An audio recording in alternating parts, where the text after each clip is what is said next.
Angélique Delucas, diététicienne au centre hospitalier Princesse Grasse. Bonsoir Angélique. Bonsoir. Quelle est la problématique principale pour vous en tant que diététicienne sur cette période de fête ? Alors déjà, le premier message que j'aimerais faire passer, c'est de vraiment profiter de cette période de fête sans se culpabiliser. On a souvent tendance à se fixer sur le poids ou les calories pendant ces fêtes, mais Noël, le jour de l'an, ce sont vraiment des fêtes importantes de partage et de convivialité, donc il ne faut pas trop se fixer dessus. Cependant, on n'est quand même pas obligé d'aller trop dans l'excès, donc il y a quand même des petites astuces à communiquer et c'est pour ça que je suis là.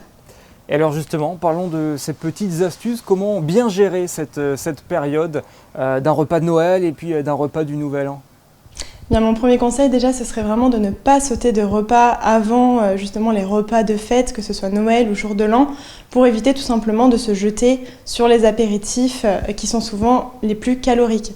Donc vraiment garder une alimentation équilibrée et normale. Peut-être évidemment on va un peu plus alléger le lendemain, le corps de toute façon le demande, il en a besoin. Mais il faut vraiment goûter de tout, savourer ces petits plats qu'on a sur la table en petite quantité, se resservir si on en a vraiment le besoin. Donc être à l'écoute de son corps, bien prendre le temps de mastiquer lentement. Et puis si on n'arrive pas à être raisonnable et qu'on se retrouve malade le lendemain, est-ce qu'il existe des remèdes, des solutions miracles ou la recette à faire à tout prix ? Alors il n'y a pas la recette miracle, mais effectivement il y a plusieurs petites choses à faire très simples. Dans un premier temps, on va donc, comme je disais, se tourner vers plus de végétal, donc vraiment des fruits, des légumes, les légumes verts surtout qui seront diurétiques et qui vont nous aider à éliminer les excès de la veille. Après, on pourra se tourner vers des aliments plus digestes qui vont permettre de mettre le système digestif au repos, donc des soupes, des veloutés, des bouillons, voilà vraiment ce genre de choses. Et ne pas hésiter à se tourner vers des aliments détoxifiants, comme par exemple du thé vert, des infusions de romarin ou de thym, qui sont bons pour le foie et qui vont l'aider justement à éliminer ces excès accumulés durant les fêtes.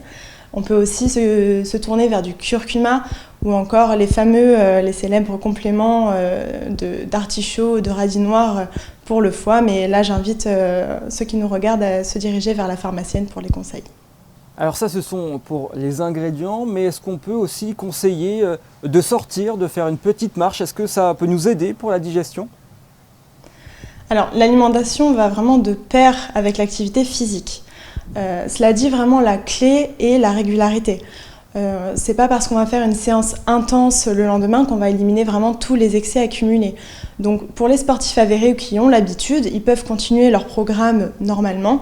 Pour ceux qui veulent commencer ces nouvelles résolutions 2024 en pratiquant du sport, dans ce cas-là, se rapprocher d'un coach sportif pour y aller vraiment progressivement ou vraiment pratiquer des choses qu'on aime comme la danse, une marche digestive effectivement, ou alors du yoga, des pilates, mais voilà, vraiment être à l'écoute de son corps et y aller progressivement, c'est très important.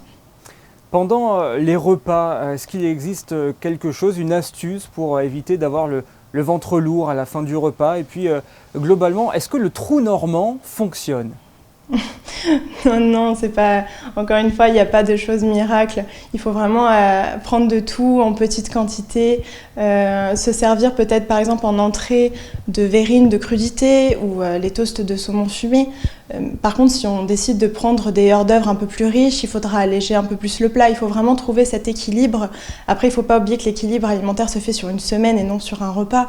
Mais si on ne veut pas se sentir trop lourd, pourquoi pas finir par un jus de citron ou une tisane pour se sentir un peu plus allégé.